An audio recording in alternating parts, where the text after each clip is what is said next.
Hey everyone, I'm here with Cary. He's a client that brought in this beautiful red Suburban back here. It's a 3/4 ton with the 6.0, and he's the original owner. And we're gonna go over just kind of the mods he's done and then what we did to it. And let's get right into it. This is a 2001 3/4 ton. I bought it brand new in 2001, factory ordered it. It's been my primary tow vehicle for car deliveries for the last 20 years. So it's currently got 169,000 miles on it, and I'm retiring it from its car hauling duties, and it's become, I'm going to convert it into an Overlander, and that's why I brought it here to Grady. So things I just put on it just recently here, it's been stone stock since day one until just about 2 months ago, and then I've accessorized it getting ready for the Overland functions it's going to do. So on my Jeep, I have a come along and a shovel that I've got myself out of trouble with before, but this weighs so much I couldn't do it, so I put a 12,000 pound winch on this one, so when I get it stuck, I won't give myself a heart attack trying to pull myself out of the ditch with a hand come along. But fog lights, LED fog lights, I added on the wings to the side. This is just a stock bumper, and we just put a stock worn grill guard and the bumper tray, or the winch tray. And then these are options as well for mounting these. And then I had a 20-inch bar that I just relocated here, fit perfectly on the grill guard.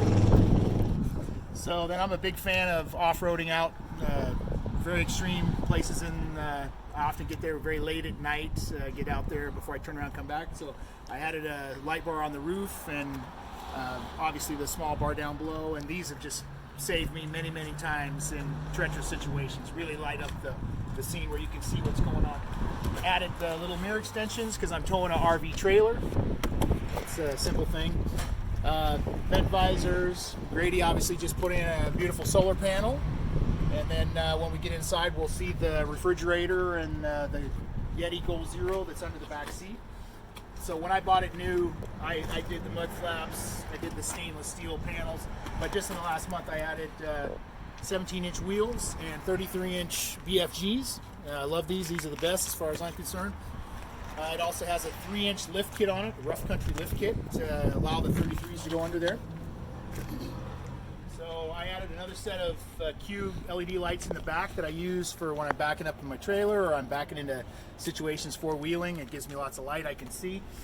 They clear the door perfectly, so you can open the door and not have it. In the past, I mounted them underneath, but when I four-wheel aggressively and have low clearance, I end up tearing them off the bottom. So this location has actually worked perfect for me. I do a lot of off-roading, and I've got recovery gear, tow strap, and a snatch strap, winch, hand winch, snatch blocks, other things. So all that's going to go on one side. Hunting and fishing gear, rifles, shotguns, fishing poles, whatnot, fishing tackle. This side's going to end up being my kitchen and some other household things. So I'll have a little stove in here, and so I can whip this out and stay under the shade under my hatch here, and I can cook some dinner up and take care of it. So I also had Grady Custom do these. They're a little bit bigger than the standard platform. They just gives me a couple inches more depth. So that takes away a bit from my headroom, but I'm not full-time in this, so I'm not so critical with the headroom, but I definitely need the extra storage, so really happy about that. So really excited about this platform. I'm going to run some bins on top of it here when I'm running it and not in a full bed mode, but then I can whip those out and reposition them, and just in a flip, I've got a full bed. It's going to give me plenty of security and comfort through all weather conditions, all 4 seasons.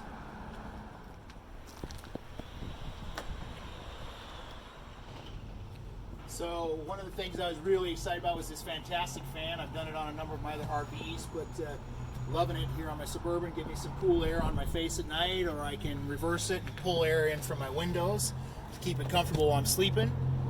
I do a lot of stuff way out in the backcountry and a lot of times in bear country, so very happy to not be in a tent and be in my heart-sided Suburban, so I don't wind up being a snack for a big hungry. So I noticed on the YouTube he's got a number of different build styles, some with a 3-passenger or 2-passenger, 3-passenger, 4-passenger. I wanted the 5-passenger, so I kept my entire rear bench seat because I often have 4 people and a dog, so go snow skiing, things like that. Things that have worked out really well for me too is this roll-up tool kit or tool bag that I've used as both of my seat organizers for myself and my wife. My dog, this is what the cover's here for. This thing has been worth its weight in gold, saves the interior. So, stuck a Yeti. Grady recommended we put the Yeti 500 in, give me enough for the refrigerator and the fantastic fan, and it just fits perfectly under that rear seat. Very easily accessible. I can remove it and take it out, put it anywhere I want. Also, when I throw my cover down, it's like it's not even there. People don't even know it. So really happy about that. I always throw a lockbox in as well back here just for whatever valuables, if you have a firearm or valuable cell phones you want to lock up while you're out hiking and doing things. So I'm really excited about this Dometic CFX 35 refrigerator. I normally run a cooler that I have to keep replenishing ice in every couple days that sits in that back seat. So now I've removed that cooler completely, and it's given me another seat for sitting, more storage. And then I've got my cooler here, or my fridge here, freezer, and I don't have to get ice anymore. It's just gonna be self-maintaining, and I couldn't be more excited about it. Fits here really nice. Doesn't really change anything. Gives me a nice work surface. So. And again, I can remove it, take it out, put it on the picnic table, take the Yeti with it, and it'll just function wherever I take it. So a lot of people have questions about why Suburban. Maybe they're not familiar with it, but I've been a car auto broker for 35 years, sell all makes and model new vehicles, sell a lot of Chevy trucks, Ford trucks, SUVs. These have been top sellers for their entire career, basically. So Suburbans are one of the most capable SUVs for 8 passengers. So I've had this since 2001, ordered it brand new. It's been very simple to maintain, oil changes, basic maintenance.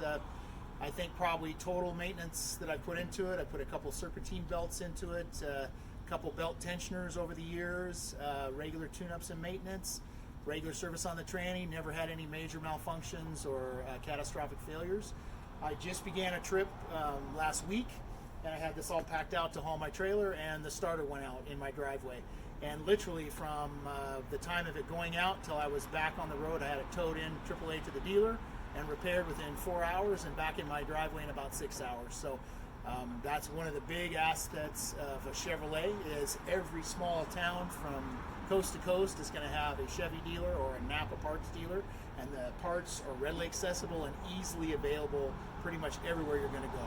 So to maintain a Suburban over its life is relatively inexpensive as opposed to other more exotic things like a Sprinter van or Land Rover, things like that. So Fords and Chevys are easily repairable economically every small town across America.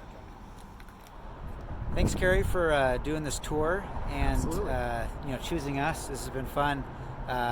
There's a lot of, obviously I buy a ton of Suburbans, and I can tell that this, has been really taken care of. You can just, but like, I'm a car guy, so when you grab a steering wheel, if the thing's been taken care of, and I can tell. So thanks for bringing this thing in. It's been really fun building it out to your specs, and a lot of good insights here. And yeah, please, if you have anything else in the future, come again. Oh, I absolutely will. Thank you, Grady, so much. I appreciate it. This is a one-of-a-kind build. I can't find anything like this anywhere else, so I'm really looking forward to getting this out on the road and seeing what I can do with it, but I know it's going to work perfect. So thank you very much for all you did, and love you, man. Thanks. Looking forward to it. Thanks. All right, see you guys later.